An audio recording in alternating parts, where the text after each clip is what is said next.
بسم اللہ الرحمن الرحیم۔ اسٹوریہ ٹی وی اساتیر سے غازی محمد عبداللہ ایک دفعہ پھر حاضر خدمت۔ ناظرین، پچھلے دنوں پاکستان تحریک انصاف کے رہنما جناب عمران خان صاحب کی عدالت میں پیشی اور اس کے نتیجے میں ان کی پھر ڈرامائی انداز میں گرفتاری کے جو مناظر پوری قوم نے دیکھے، اس کے رد عمل کے طور پر جو عوامی طور پر ملک کے مختلف شہروں میں ہمارے سامنے آیا، اس میں بہت سارے ایسے واقعات بڑے افسوسناک بھی تھے اور بڑے تشویشناک بھی تھے۔ انہی میں سے ایک واقعہ جو لاہور میں پیش آیا، اس میں لاہور کے کور کمانڈر ہاؤس کا گھیراؤ کیا گیا اور انتہائی ناپسندیدہ وہاں پہ واقعہ ہوا۔ کور کمانڈر ہاؤس کے اندر عوام کا ریلا جو تھا وہ گھس گیا اور اس کے نتیجے میں وہاں پر توڑ پھوڑ ہنگامہ آرائی اور اس کے نتیجے میں پھر آگ لگانے کے واقعات۔ کم لوگ جانتے ہیں کہ یہ لاہور کا یہ والا جو کور کمانڈر ہاؤس ہے، یہ قائد اعظم محمد علی جناح بانی پاکستان نے 1943 میں 1,62,000 روپے میں یہ خریدا تھا اور یہ ان کی ملکیت تھا۔ لیکن اہم بات یہ ہے ناظرین کہ اس کور کمانڈر ہاؤس میں جو قائد اعظم کی ملکیت رہا تھا، اس میں قائد اعظم جناح ایک رات بھی قیام نہیں کر سکے تھے۔ تاریخ کا یہ وہ پہلو ہے جو نہ صرف قیام پاکستان کے حوالے سے بانی پاکستان کی ان کی شخصیت کی طرف بھی ایک عکاسی کرتا ہے، اور اسی طرح ہماری پاکستان کی جو قومی تاریخ اور سیاسی تاریخ کے کچھ حساس پہلوؤں کی طرف بھی اشارہ کرتا ہے۔ لاہور میں مظاہرین کے ہاتھوں نقصان پہنچنے والے اس کمانڈر ہاؤس میں یہ بیسیکلی ایک قدیم عمارت تھی اور اسے ایک لحاظ سے قومی ورثے کسی حیثیت حاصل تھی۔ اس کی اہمیت یہ بھی ہے کہ یہ قائد اعظم جناح، جیسے میں نے عرض کیا، ان کا گھر بھی رہا تھا۔ اس عمارت کا شمار قائد اعظم کی 4 اہم جائیدادوں میں سے ہوتا ہے۔ اہم بات یہ بھی ہے کہ قائد اعظم محمد علی جناح نے کراچی اور لاہور والے جناح ہاؤسز جو بمبئی میں، اسی طرح مے فیئر فلیٹ 1943 میں فروخت کر کے یہ خریدے تھے۔ قائد کو شاید یہ معلوم ہو چکا تھا کہ پاکستان بہت جلد بن جائے گا اور انہیں کراچی اور لاہور میں اپنے لیے رہائش گاہوں کی بھی ضرورت پڑے گی، چنانچہ انہوں نے اس کے لیے پہلے سے ہی اقدام کر لیے تھے۔ سوال یہ ہے کہ اس جناح ہاؤس کا سودا کس نے کیا؟ تو ناظرین، تاریخ کے جھروکوں کو اگر ٹٹولیں تو ہمیں یہ پتہ چلتا ہے قائد اعظم محمد علی جناح کے ایک قریبی ساتھی جو ان کا تعلق بلوچستان سے تھا، ان کا نام قاضی عیسیٰ تھا، جو کہ آج کل ہمارے جسٹس فائز عیسیٰ ہیں، ان کے یہ والد محترم تھے۔ ان کے ذریعے سے کیا گیا تھا۔ اس بات کا حوالہ ہمیں ایک اہم کتاب جو حالیہ برسوں میں شائع ہوئی ہے اور اس کے لکھنے والے ایک نامور محقق اور سینئر بیوروکریٹ ہیں جن کا نام ڈاکٹر سعد خان ہے، اس میں بھی اس کی تفصیلات ہمیں ملتی ہیں۔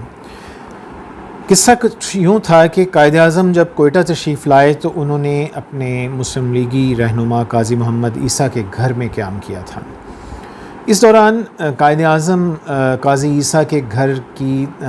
تزئین و آرائش اور اس کے طرز تعمیر سے خاصے متاثر نظر آئے، چنانچہ انہوں نے کہا کہ جب آپ لاہور تشریف لائیں تو وہاں میرے لیے کوئی مکان دیکھیے گا۔ قاضی عیسیٰ کو قائد اعظم نے یہ تجویز بھی کیا کہ لالا موہن لال کا ایک مکان برائے فروخت ہے، اگر آپ اس کو دیکھ لیں اور آپ کو اگر پسند آ جاتا ہے تو پھر میری طرف سے آپ اس کا سودا کر لیجئے۔ قاضی عیسیٰ کا کہنا یہ تھا کہ یہ ضروری نہیں ہے کہ میری پسند آپ کی بھی پسند ہو، تو اس پر قائد اعظم نے یہ ریمارک دیا تھا کہ نہیں، ایسی بات نہیں ہے، آپ جو پسند کریں گے مجھے وہ پسند ہوگا۔ چنانچہ اس طریقے سے پھر جناح ہاؤس جو تھا، یہ جہاں آج کل یہ عمارت واقع ہیں، یہ قائد اعظم محمد علی جناح نے خریدا تھا۔ جناح ہاؤس جہاں یہ آج کل واقع ہیں، یعنی commander house, corps commander house, یہ لالا شیو دیال سیٹھ کے نام تھی، جو لاہور کی ایک اہم سماجی شخصیات میں سے شمار ہوتے تھے اور بنیادی طور پہ یہ آرکیٹیکٹ تھے۔ انہوں نے 1935 میں اپنی وفات سے چند سال قبل یہ جائیداد خواجہ نذیر احمد نامی ایک شخصیت کو فروخت کر دی تھی۔ خواجہ نذیر احمد نے یہ جائیداد پھر اپنی بیگم کے نام کر دی تھی۔ ان کی بیگم نے یہ بنگلہ پھر لالا موہن لال بھابن کو فروخت کر دیا تھا، اور پھر قائد اعظم محمد علی جناح کے ایما پر یہ کہ بنگلہ موہن لال سے جولائی 1943 میں قاضی محمد عیسیٰ نے 1,62,500 روپے میں خرید لیا تھا۔ قائد اعظم نے جب یہ مکان خریدا تو اس سے پہلے ہی یہ بنگلہ برطانوی فوج نے کرائے پر حاصل کر رکھا تھا، اور اس کا ماہانہ کرایہ علامتی طور پر 5 روپے رکھا گیا تھا، کیونکہ ڈیفنس آف انڈیا رولز کے تحت برطانوی فوج کوئی بھی جائیداد حاصل کر سکتی تھی۔ جب قائد اعظم نے یہ مکان خریدا تو فوج کی کرایہ داری کی میعاد ابھی ختم نہیں ہوئی تھی، لیکن یہ ختم ہونے کے قریب تھی۔ چنانچہ فوج نے پھر اسی رول کے تحت اس میعاد میں قائد اعظم سے اس کی توسیع کروا لی تھی۔ قائد اعظم اور برطانوی فوجی حکام کے درمیان تقریباً کوئی 1.5 سال تک خط و کتابت بھی ہوتی رہی۔ قائد اعظم نہ صرف اپنا یہ مکان اپنے قبضے میں واپس لینا چاہتے تھے، بلکہ انہیں اس مکان میں ہونے والی تعمیراتی تبدیلیوں پر بھی کافی زیادہ اعتراضات تھے۔ چنانچہ اسی دوران پھر پنجاب کے اس زمانے کے سیکرٹری داخلہ مسٹر ولیمز نے بیچ میں مداخلت کی، اور یکے بعد دیگرے پھر 3 ICS افسر، جن میں ایک SN بسکر اور شیخ عبدالرحمن اور GD کھوسلا، انہیں پھر ثالث یا میڈیٹرز مقرر کیا گیا کہ وہ فوج اور مسٹر جناح کے درمیان اس مسئلے کو کسی منطقی انجام تک پہنچائیں۔ اس بات کی کوئی شواہد موجود نہیں ہیں کہ قائد اعظم یہ گھر فوج سے مکمل طور پہ خالی کروا سکے تھے یا نہیں، البتہ یہ بات ضرور ہے جس کا اظہار ڈاکٹر سعد خان نے بھی اپنی کتاب میں کیا ہے کہ قائد اعظم کی مرضی کے مطابق پھر یہ کرائے میں 700 روپے کا اضافہ کر دیا گیا تھا۔ چنانچہ نئے معاہدے کی جو میعاد تھی وہ اپریل 1947 یہ طے پائی تھی۔ جنوری 1947 کو جب کرایہ نامے کی میعاد ختم ہونے سے چند ہفتے قبل 3 جنوری کا دن تھا، تو قائد اعظم کو گیرزن انجینئر لاہور کی طرف سے ایک سرکاری مراسلہ موصول ہوا، جس میں یہ کہا گیا تھا کہ لاہور کے ایریا کمانڈر کی طرف سے یہ حکم دیا گیا ہے کہ میں آپ کو مطلع کر دوں کہ لاہور میں چند فوجی ضروریات کے لیے عمارات کی سخت کمی ہو چکی ہے، لہٰذا آپ کا مکان بطور فوجی میس کے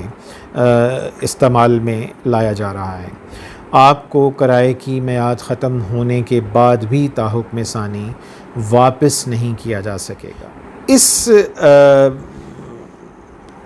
عسکری مجبوری جو یہ الفاظ استعمال ہوئے کے باعث جو آپ کی دل آزاری ہوئی ہے، اس کے لیے ہم آپ سے معذرت چاہتے ہیں۔ چنانچہ قائد اعظم برطانوی فوجی حکام کے اس جواب پر کو خوش نہیں تھے اور اپنے اس مکان کو واگزار کروانا چاہتے تھے، لیکن ناظرین اس دوران پھر لاہور تقسیم ہند کے نتیجے میں ہونے والے ہندو مسلم فسادات کی شدت میں آ گیا،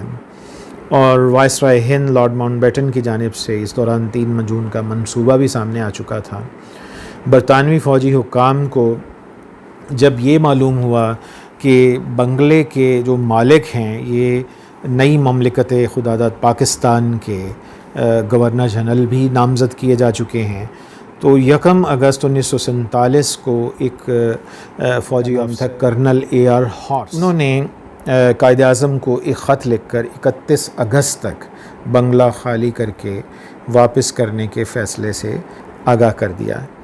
لیکن قائد اعظم اپنی ذاتی مصروفیات کے باعث بنگلے کا قبضہ واپس لینے نہیں آ سکے، تو 31 جنوری 1948 تک پھر از خود کرایہ نامے میں توسیع کر دی گئی تھی۔ چنانچہ جب ناظرین اس کی میعاد ختم ہوتی ہے تو پھر قائد اعظم کے نمائندے، جن کا نام تھا سید مراتب علی، انہوں نے پاکستان کی معروف کاروباری شخصیت سید بابر علی کے یہ والد بھی ہیں، انہوں نے پھر بنگلہ واپس لینے کی باقاعدہ کوشش کی اور باقاعدہ اس کے لیے سرگرمی دکھائی۔ پاکستان کے عسکری حکام نے اس دوران کسی متبادل جگہ کی دستیابی تک اس مکان کو استعمال کرنے کی اجازت بھی لی تھی، جس پر قائد اعظم نے رضامندی کا اظہار کر دیا تھا۔ لیکن تاریخ کی ستم ظریفی دیکھیے ناظرین کہ قائد اعظم اپنے اس بہت اہم رہائش گاہ پر صرف ایک بار آئے۔ قائد اعظم کے 4 گھروں یعنی بمبئی، کراچی اور لاہور میں یہ شاید واحد مکان تھا جہاں قائد اعظم ایک رات بھی قیام نہیں کر سکے تھے، کیونکہ قائد اعظم جب بھی لاہور آتے تو عموماً فلیٹز ہوٹل کا جو سوٹ نمبر 18 تھا یہاں پہ قیام پذیر ہوتے، اور 1948 میں جب وہ بطور گورنر جنرل لاہور تشریف لائے تھے تو اسٹیٹ گیسٹ ہاؤس میں ان کا قیام ہوا تھا۔ اس دوران وہ اپنا بنگلہ دیکھنے کچھ لمحات کے لیے وہاں تشریف لے گئے تھے، اور اس دوران انہوں نے بنگلے کے اسٹڈی روم میں کچھ فوجی حکام کے ساتھ چائے بھی نوش فرمائی اور پھر لان میں تھوڑی دیر تک چہل قدمی کرتے رہے۔ لیکن عجیب بات یہ ہے کہ جس بنگلے کو انہوں نے اتنی محنت، لگن اور محبت سے خریدا تھا، اس میں ان کا قیام صرف چند لمحوں تک ہی رہ گیا تھا۔ قائد اعظم محمد علی جناح کے انتقال پرملال کے بعد فوج نے فاطمہ جناح اور شیری جناح قائد اعظم کی بہنوں کو ایک خط، جس کا حوالہ نمبر بھی ہمارے پاس موجود ہے، یہ سکرین پہ بھی آ جائے گا، یہ 18 فروری 1950 کو لکھا گیا تھا۔ اس میں انہوں نے 500 روپے ماہانہ کرائے کی آفر کی تھی، جو کہ سابقہ کرایہ یعنی 700 سے 200 روپے کم تھیں۔ معاہدے کے بعد مکان کو 10ویں ڈویژن یعنی آرمی کے 10ویں ڈویژن کے جنرل آفیسر کمانڈنٹ کی سرکاری رہائش گاہ بنا دیا گیا۔ ناظرین، تاریخی حقائق اور دستیاب شواہد سے یہ معلوم ہوتا ہے کہ قائد اعظم کی بہنوں سے جب یہ مکان خریدنے کے لیے روابط کیے گئے تھے تو جنرل ایوب خان صدر تھے، اور 21 مارچ 1959 کو باقاعدہ بیع نامے پر دستخط بھی ہو گئے تھے، اور پھر 16 اپریل 1959 کو